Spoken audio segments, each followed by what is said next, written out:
طوبى لمن حفظ الكتاب بصدره فبدا وضيئا كالنجوم تألقا وتمثل القرآن في أخلاقه وفعاله فيه الفؤاد تعلقا وتلاه في جنح الدجى متدبرا والدمع من بين الجفون ترقرقا هذه صفات الحافظين كتابه حقا فكن بصفاتهم متخلقا. السلام عليكم ورحمة الله وبركاته.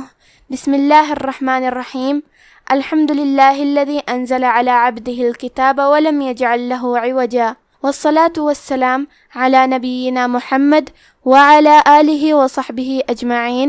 أما بعد، رب اشرح لي صدري ويسر لي أمری واحلل عقدۃ من لسانی یفقہوا قولی. شروع کرتی ہوں اللہ کے نام سے جو بڑا مہربان نہایت رحم کرنے والا ہے. بإذن اللہ آج کے درس نمبر 293 میں سورۃ الممتحنہ آیت نمبر 6 سے آیت نمبر 7 تک کی شرح اور ترجمہ سماعت فرمائیں گے. تو شروع کرتے ہیں. اعوذ باللہ من الشیطان الرجیم. لقد كان لكم فيهم أسوة حسنة لمن كان يرجو الله واليوم الآخر ومن يتول فإن الله هو الغني الحميد. کلمت لقد میں حرف القاف کی ادائیگی زبان کے جڑ اور تالو کے نرم حصے سے ہے. قاف حروف تفخیم میں سے ہے تو ہم یہ حرف کو موٹی آواز میں پڑھیں گے. حرف دال پہ جزم ہے. یہاں دال کا حکم ہے قلقلہ. قلقلہ کا معنی ہے حرف ساکن کو ہلانا، تو ہم حرف دال کو ہلاتے ہوئے یہ کلمہ کو پڑھیں گے. لقد. کلمت اسوہ میں سین ساکن ہے، لہذا ہم سین کو ہمزے سے پڑھیں گے. ہمزے کا معنی ہے حرف کی آواز ایسے کمزور ہو کہ اس میں پستی پائی جائے، تو ہم یہ کلمہ کو ایسے پڑھیں گے اسوتن. آخری میں تا پہ تنوین پیش ہے. پھر حرف الحاء آتا ہے کلمت حسنہ. حاء حروف الاظہار میں سے ہے. اظہار کا معنی ہے ظاہر کرنا، اور کیونکہ تنوین کی اصلیت نون ساکن ہے تو ہم یہاں تنوین ظاہر کریں گے اور اسے نون ساکن پڑھیں گے اور بغیر غنہ سے یہ حکم کو ادا کریں گے. اسوتن حسنہ. کلمت حسنہ میں حا کے ادائیگی حلق کے درمیان والے حصے سے ہے. کیونکہ حا پہ، سین پہ اور نون پہ تینوں پہ زبر ہے تو ہم یہ تینوں زبر کو برابر سے ادا کریں گے. آخری میں تا پہ تنوین پیش ہے. پھر حرف اللام آتا ہے کلمت لمن. لام حروف الادغام بغیر غنہ میں سے ہے. ادغام کا معنی ہے حرف کو حرف میں داخل کرنا، تو ہم تنوین کو لام میں ملا کے بغیر غنہ سے لیکن تشدید کے ساتھ یہ حکم کو ادا کریں گے. حسنات لمن. کلمت لمن کے آخری میں نون ساکن ہے. پھر حرف الکاف آتا ہے کلمت کانا. کاف حروف الاخفاء میں سے ہے. اخفاء کا معنی ہے چھپا دینا، تو ہم نون ساکن کو چھپاتے ہوئے اور غنہ کے ساتھ یہ حکم کو ادا کریں گے. لمن کانا. کلمت یرجو میں حرف الراء پہ جزم ہے. یہاں را کا حکم ہے تفخیم، تو ہم حرف الراء کو موٹی آواز میں پڑھیں گے. آخری میں کیونکہ جیم پہ پیش ہے تو ہم لفظ الجلالہ مطلب کلمت اللہ کے لام کو تفخیم سے مطلب بھاری آواز میں پڑھیں گے. یرجو اللہ. کلمت والیوم کے آخری میں میم پہ زبر ہے تو ہمیں زبر کو ظاہر کرنا ہے. کلمت الآخر میں حرف الخاء کے ادائیگی حلق کے اوپر والے حصے سے ہے. خا حروف تفخیم میں سے ہے تو ہم خا کو موٹی آواز میں پڑھیں گے. کلمت ومن کے آخری میں نون ساکن ہے. پھر حرف لیا ہے کلمت یتولا. یا حروف الادغام بغنہ میں سے ہے تو ہم نون ساکن کو یا میں ملا کے غنہ اور تشدید کے ساتھ یہ حکم کو ادا کریں گے. ومن یتولا. کلمت یتولا میں حرف اللام پہ تشدید ہے تو ہم 2 حرف کے برابر لام کو پڑھیں گے، کیونکہ تشدید کی اصلیت 2 حرف ہے. جیسا کہ یہاں حرف اللام ہے تو یہ 2 لام ہے، لام ساکن اور لام متحرک. کیونکہ اس پہ تشدید زبر کا ہے تو ہم لام کو صرف زبر سے پڑھیں گے. وَمَن يَتَوَلَّ فَإِنَّ. کلمت فإن میں حرف نون پہ تشدید ہے تو ہمیں یہ حرف کو 2 حرف کے برابر پڑھنا ہے. کیونکہ اس پہ تشدید زبر کا ہے تو ہم لفظ الجلالہ مطلب کلمت اللہ کے لام کو موٹی آواز میں پڑھیں گے. فإن اللہ. کلمت ہوا میں ہا پہ پیش ہے، واو پہ زبر ہے تو ہم یہ دونوں حرکات کو ظاہر کریں گے. کلمت الغنی میں غین کی ادائیگی حلق کے اوپر والے حصے سے ہے، غین حروف تفخیم میں سے ہے تو ہم یہ حرف کو بھاری آواز میں پڑھیں گے. آخر میں یا پہ تشدید ہے تو ہمیں 2 حرف کے برابر یا کو پڑھنا ہے.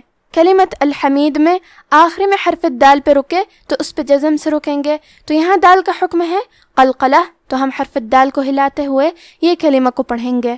الحمید. لقد كان لكم فيهم أسوة حسنة لمن كان يرجو الله واليوم الآخر ومن يتول فإن الله هو الغني الحميد.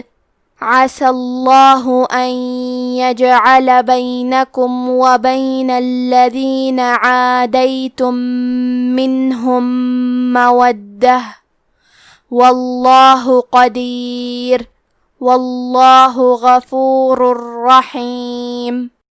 کلمت عسى میں عین کی ادائیگی حلق کے درمیان والے حصے سے ہے. کیونکہ سین پہ زبر ہے تو ہم لفظ الجلالہ کے لام کو موٹی آواز میں پڑھیں گے. عسى اللہ. کلمت ان کے آخری میں نون ساکن ہے، پھر حرف لیا ہے کلمت یجعل، یا حروف الادغام میں سے ہے تو ہم یہ حکم کو غنہ اور تشدید کے ساتھ ادا کریں گے.